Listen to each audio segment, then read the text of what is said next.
ورحمة الله وبركاته. وعليكم السلام ورحمة الله. الحمد لله الذي بنعمته تتم الصالحات وبمنه وكرمه تزداد الحسنات وتغفر الزلات.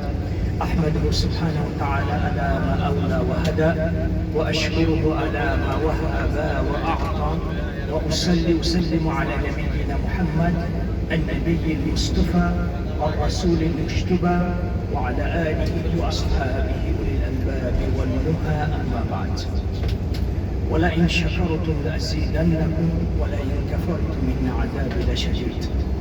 প্রশংসা মাত্র বিশ্বজাহানের প্রতিপালক সেই মহান রব্বুল আলামিনের জন্য, যে আল্লাহর অশেষ মেহেরবানিতে ও অফুরন্ত দয়ায় দীর্ঘ সেই সুদূর রিয়াদ থেকে 4 দিনের সফরে গুরুত্বপূর্ণ একটি ইবাদত পালন করার জন্য আমরা এসেছিলাম। আল্লাহ সুবহানাহু ওয়া তাআলার অশেষ মেহেরবানিতে ও বিশেষ কৃপায় সেই ইবাদত ইনশাআল্লাহ আমরা সাধ্য অনুপাতে মাশাআল্লাহ সম্পন্ন করেছি। যে রব্বুল আলামিন আমাদেরকে সুস্থ সবল রেখে এই সংক্ষিপ্ত সফরে সব পৃথিবীর ভূখণ্ডের সবচেয়ে পবিত্রতম জায়গায় কিছু সময় অতিবাহিত করার যে তৌফিক এনায়েত করলেন এবং সাধ্য অনুপাতে আমরা ইবাদত করলাম, সেই মহান রব্বুল আলামিনের আমরা শুকরিয়া জ্ঞাপন করছি যিনি আমাদেরকে তৌফিক দান করলেন। আলহামদুলিল্লাহ। সাথে সাথে সেই মহান রব্বুল আলামিনের নিকট আমরা প্রার্থনা করছি আল্লাহ রাব্বুল আলামিন যেন আমাদের এই স্বল্প সময়ে ইবাদতটুকু যেন আল্লাহ কবুল করে নেন, এর উসিলায় আমাদের যাবতীয় গুনাহ খাতা যেন মাফ করে দেন। এরপরও যথেষ্ট কমতি এবং ঘাটতি রয়ে গেছে, আল্লাহ রাব্বুল আলামিন যেন ভুল ত্রুটি মাফ করে দেন। তো রাসূল হযরত আহমদ মুজতবা মুহাম্মদ মুস্তাফা সাল্লাল্লাহু আলাইহি ওয়াসাল্লামের প্রতি বর্ষিত লাখো কোটি দরুদ ও সালাম, যে নবীর উম্মত হতে পেরে আমরা সত্যি গর্বিত, মুআজ্জাজ, মহাসম্মানিত। যে নবীর প্রতি একবার দরুদ বলে আল্লাহ সুবহানাহু ওয়া তাআলা তার প্রতি 10 বার রহমত নাজিল করে, সেই নবীর প্রতি আমরা সংক্ষিপ্ত দরুদ পড়ি, বলি আল্লাহুম্মা সাল্লি আলাইহি আল্লাহুম্মা বারিক আলাইহি।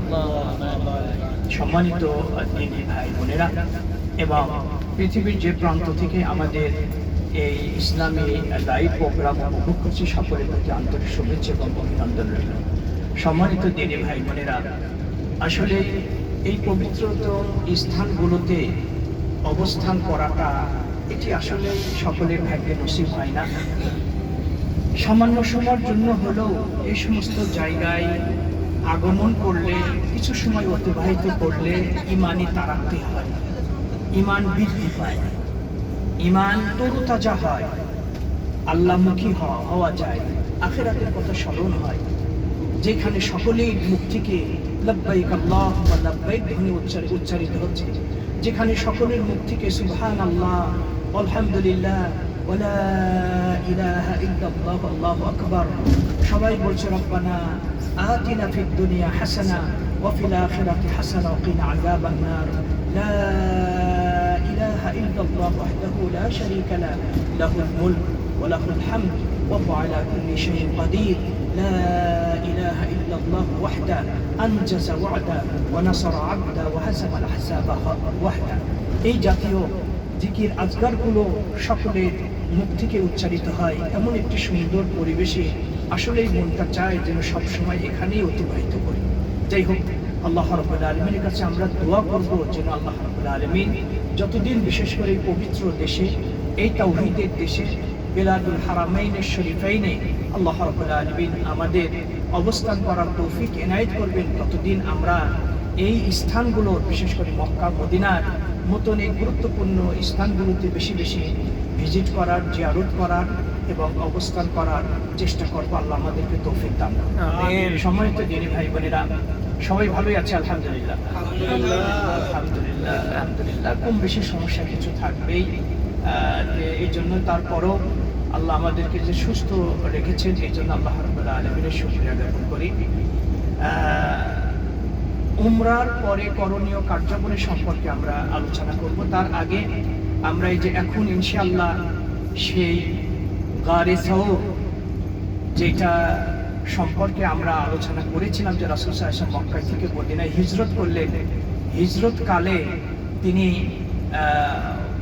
মদিনার পথে রওনা না হয়ে উল্টা পথে তিনি রওনা হয়েছিলেন, কারণ কাফিরদের টার্গেটই হচ্ছে নিশ্চয়ই তিনি মদিনার দিকে রওনা হবেন। তো রাসূল সাল্লাল্লাহু আলাইহি ওয়াসাল্লাম তিনি বড় রণকৌশলী ছিলেন। এইখানে এই গারে সাওরে তিনি আত্মগোপন করেছিলেন। এইখানে আমি জীবনে একবার উঠেছিলাম, এতই বিশাল পাহাড়, যখন আসরের পর থেকে শুরু করে উঠতে শুরু করলাম, মাঝখানে কিছুক্ষণ যাওয়ার পরে দেখলাম যে অনেক দূর। কিছু ভাই যারা উপর থেকে সেই গাড়ি সাউন্ডটা ভিজিট করে নামছে, তাদেরকে জিজ্ঞাসা করলাম, ভাই কত দূর? ভাই আপনি এসেছেন, একটু যান, সামনে পাবেন। এইভাবে যেতে যেতে পড়ায় বলা চলে 1.5 থেকে 2 ঘন্টা সময় লেগে গেছে। এই এত বড় পাহাড়ে রাসূল সাল্লাল্লাহু আলাইহি ওয়াসাল্লাম তিনি উঠেছিলেন, মানে নিশ্চয় আল্লাহ সুবহানাহু ওয়া তাআলার বিশেষ রহমত, বিশেষ দয়া ছাড়া কিন্তু সম্ভব নয়।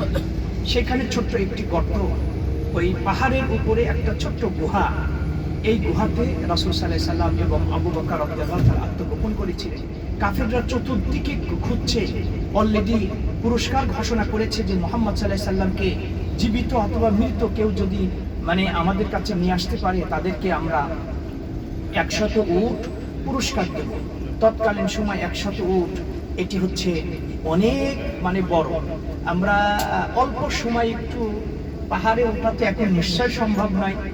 এখন এই পাহাড়টাতে আমরা একটু সকলেই নামি, একটু নেমে হালকা করে পাহাড়টা একটু দেখে, একটু যাদের সমস্যা আছে না